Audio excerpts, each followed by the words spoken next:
सबसे पहले बहुत बहुत धन्यवाद कि आपने हमारा आमंत्रण स्वीकार किया और जिसके बारे में हम बात करने के लिए यहाँ एकत्रित हुए हैं।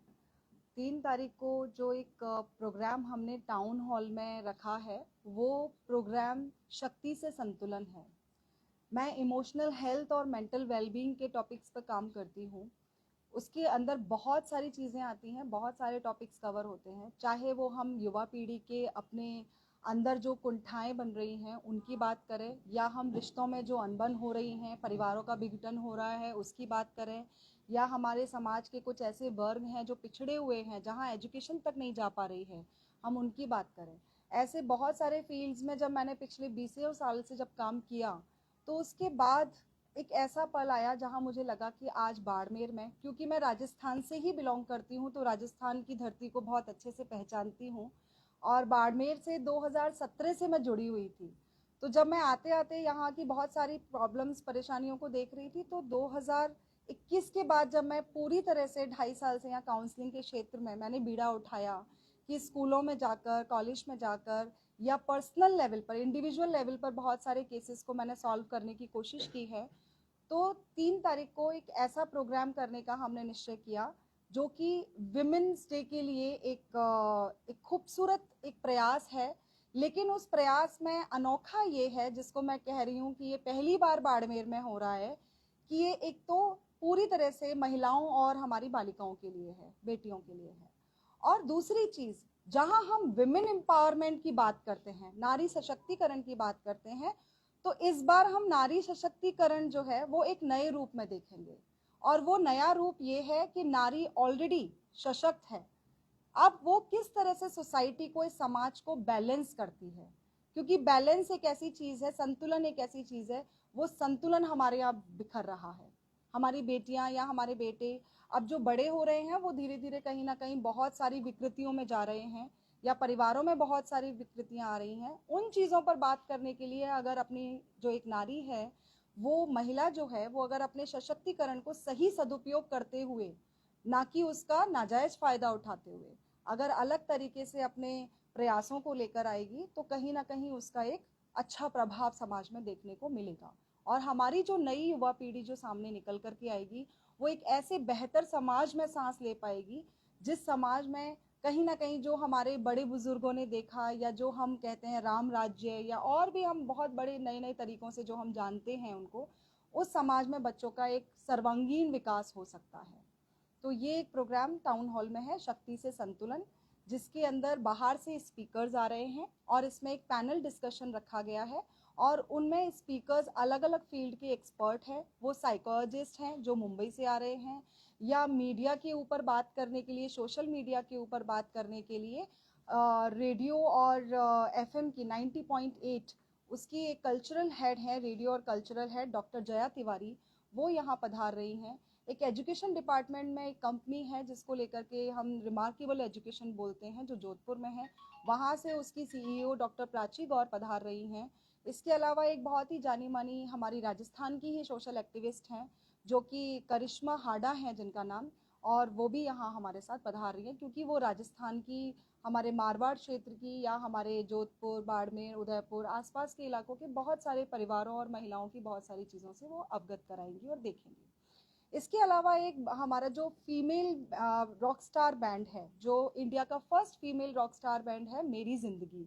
वो डॉक्टर जया तिवारी ही उसकी फाउंडर हैं। उनके साथ कुछ ऐसी वर्किंग वुमेन हैं जिन्होंने इसी तरह से, मेरी तरह से ही समाज में बहुत कुछ करने का एक बीड़ा उठाया। और वो गवर्नमेंट ऑफ इंडिया, या इसके अलावा जो एनजीओज हैं, या समाज में और भी ऐसे कई प्रोग्राम होते हैं जिनको लेकर के वो उस पर अपने धुन बनाते हैं, अपने गाने बनाते हैं, और उससे समाज में अपने मैसेज कन्वे करते हैं। तो वो जो संदेश है, वो यहाँ इस बार हमारी बाड़मेर की बेटियों को और महिलाओं को एक नया अनुभव प्राप्त होगा। और क्योंकि मैं फौज से भी बिलोंग करती हूँ, वो भी मेरा एक परिवार है, और वहाँ मैं कई सालों से काम करती आ रही हूँ, तो जो मैंने अब सोचा कि हमारा जो बाड़मेर है, वो भी एक वीर धरती है, वीरों की धरती है, और यहाँ की जो वीरांगनाएं हैं उनको भी हम मान सम्मान देना चाहते हैं। तो हमारा गर्व और गौरव वीरांगना सम्मान उन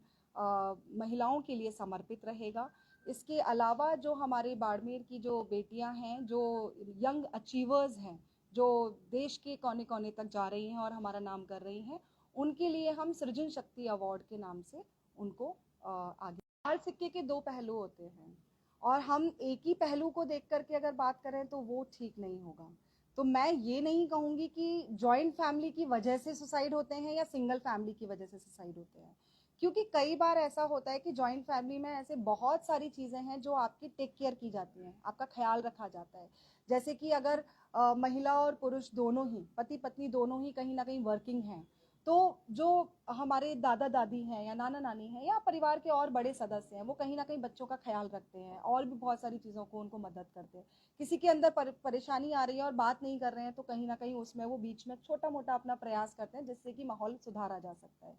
लेकिन जब वो सवाल इस तरीके का आ जाए कि जब बहुत ज़्यादा इंटरफेरेंस हो जाए, बहुत ज़्यादा दखलंदाजी हो जाए, तब वो कहीं ना कहीं परेशानियों का दूसरा कारण बन जाता है। इसीलिए सिंगल परिवार जो हो रहे हैं, उनमें जब आपस में लोग बात नहीं कर रहे हैं तो वो चीज़ मिसिंग है कि परिवार के और भी सदस्य होने चाहिए थे। और जॉइंट फैमिलीज में जब दखलंदाजी ज़्यादा हो रही है, तब वो चीज़ मिसिंग है कि कहीं ना कहीं उनको अपनी प्राइवेसी भी चाहिए। तो ये एक सुसाइड के जो केसेस जो बढ़ रहे हैं, उनमें हमें बैलेंस की ज़रूरत है। परिवारों से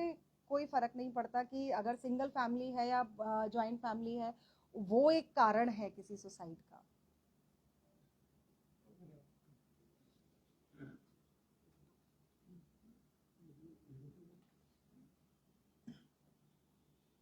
आप लोगों का और कोई सवाल है तो, क्योंकि हम आने वाले टाइम में जो है वो ऐसे बहुत सारी कार्यशालाएं, ऐसे बहुत सारे प्रोजेक्ट्स को लेकर के आने की कोशिश कर रहे हैं जहाँ पर सुसाइड के लिए हम सुसाइड प्रिवेंशन के लिए काम करने की कोशिश करेंगे। और अलग अलग तरीके से, जैसा कि आपने अभी पूछा, उसमें बहुत अलग अलग तरीके से काउंसलिंग के प्रोग्राम्स होंगे और इंडिविजुअल काउंसलिंग और ग्रुप काउंसलिंग मेरे एक हमारे लिए कहना चाहिए कि मेरे शस्त्र हैं। और इसके अलावा जो है वो दूर दराज तक, मैं अभी कुछ दिन पहले भी मैं एक वीरात्रा की तरफ जब जाते हैं तो वहाँ से भी एक दूर दराज की तरफ गांव है जहाँ मैं खुद जाकर के उन परिवारों में देख के आई कि कहीं अगर 10वीं में एक लड़की पढ़ रही है 60-70 परिवारों के बीच में, केवल एक लड़की भी अगर है तो उसकी शादी की जा रही है अगले महीने। तो ऐसी जो छोटी छोटी बच्चियों की शादी जो यहाँ होती है, अर्ली चाइल्ड मैरिज जो होती है, उसको रोकने के लिए एक ही सबसे बड़ा उपाय है और वो है कि सबके भीतर एक शिक्षा का एक अच्छा माध्यम होना चाहिए। और वहाँ जो बच्चों के लिए शिक्षा के लिए कहीं ना कहीं परेशानियाँ आ रही हैं, उसमें हम किस तरीके से अपने ही लोगों को ट्रेन करके और वहाँ के लोगों को ट्रेन करके हम वहाँ पर उनको ऐसे छोटे छोटे सेंटर्स बनाने के लिए प्रयास कर रहे हैं कि वहाँ उसी क्षेत्र में वहीं के बच्चे उन्हीं के लिए इंस्पिरेशन के तौर पर बन जाएं। और अगर ऐसा बनेंगे तो उनका मनोबल भी ऊपर होगा और शिक्षा भी एक एक घर तक पहुँचने की कोशिश पूरी होगी। ज़्यादातर तो सारे ग्रामीण में होते हैं। एक जी, जैसे देश के अंदर किसान आत्महत्या करते हैं, जी, उसी तरह यहाँ बाड़मेर के अंदर 18 या 20 साल की जो एज है, उसके सबसे ज्यादा सुसाइड केस होते हैं। तो उनकी रोकथाम के लिए 1 दर्जन से ज्यादा पहले से भी एनजीओ आ चुके हैं, उन्होंने भी अपने स्तर पे कार्रवाई की है, लेकिन सुसाइड अभी तक नहीं रुका है। जी, उसके लिए आप क्या करेंगे?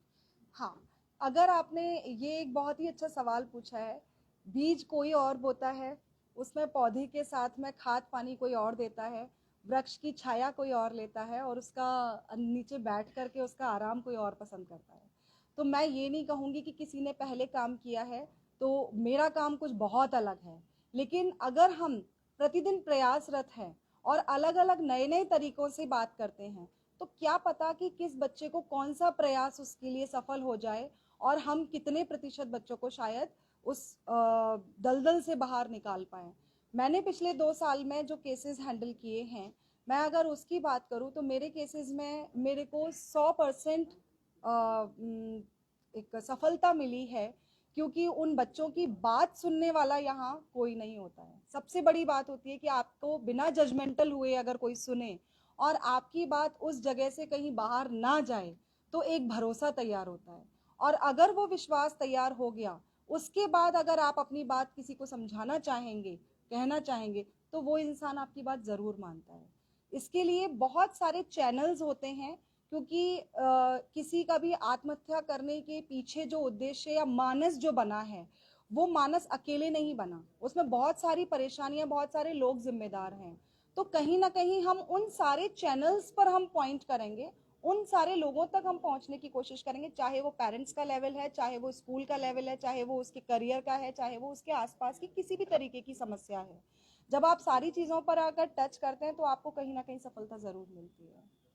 इसमें हमारे लिए युवराज जी भी हमें बहुत मदद करने के लिए आगे आ रहे हैं। सक्सेस पॉइंट से अगर मैं बात करूं तो उनके साथ मिलकर हम कुछ शिक्षा की ऐसी प्रोजेक्ट पर काम करने की कोशिश कर रहे हैं। और आप सबके माध्यम से मैं ये अपील करना चाहूँगी कि अगर बाड़मेर के सारे लोग, सारे जो निवासी हैं, अगर किसी न किसी तरीके से एक छत के नीचे रह करके भी काम करते हैं, एक सोच के साथ काम करते हैं, अगर ग्रोथ माइंडसेट के साथ काम करते हैं, एक दूसरे को नीचे गिराने के लिए नहीं, एक दूसरे का हाथ पकड़ के अगर काम करने की कोशिश करते हैं, तो कोई भी ऐसी जगह नहीं है जहां पर किसी भी समस्या का हल नहीं निकल सकता। तो